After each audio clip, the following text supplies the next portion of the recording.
હવે બ્લેકમેલ કઈ રીતે શરૂ થયું રાજા રામ જાણે, પણ એ એવું થયું હોય કે અમિત ખૂંટને એમ લાગે કે હવે આમાંથી બચવું અઘરું છે. મને તો અત્યારે જ જસદણથી એક સમાચાર એવા મળ્યા છે હાલ તુરત, હવે એની તહકીકાત તો આજ સાંજે થશે, કે કોઈ એક ભાઈ છે એને આ વાતની ખબર હતી, એટલે અમિત ખૂંટને ખબર હતી કે એને ફસાવવામાં આવી રહ્યો છે, એટલે અમિત ખૂંટે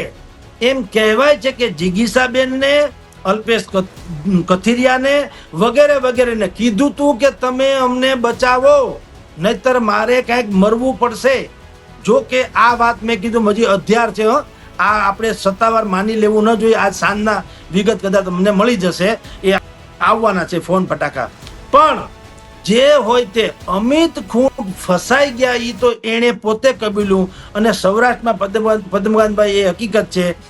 વ્હાઇટ કોલર જોબ કરનારા લોકોમાં કાંઈ હજી પ્રતિષ્ઠાનો પ્રશ્ન હોય રામ જાણે, પણ આપણે તમે ને હું જેને અપરાધી, બાહુબલી, ગુંડા કે દબદબો જેની વાત કરીએ છીએ એ લોકોમાં હજી આવું તો ખરું કે એક વખત જો નાક વઢમણું થાય તો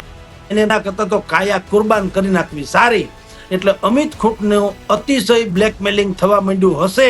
એટલે અમિત ખૂંટ પાસે કોઈ પણ પ્રકારનો બીજો રસ્તો રહ્યો ન હોય. કારણ કે તમે એમ કહો કે જયરાજસિંહ નતા એની પાસે, પણ એક તમને કહું, અમુક પ્રકારના ગુનામાં આ લોકો મદદ નથી કરતા.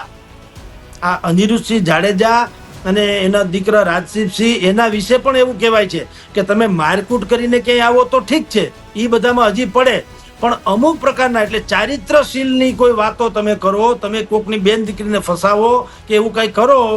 તો તમને મદદ કરે નહીં. જુઓ આમાં એટલા બધા એથિક્સ તો હોવાનું સાંભળ્યું છે, તો બે બાજુ એવું છે. એટલે અમિત ખૂંટે જયરાજસિંહને કદાચ કીધું હોય કે ભાઈ હું ફસાઈ ગયો છું શું કરું, પણ આવા કેસમાં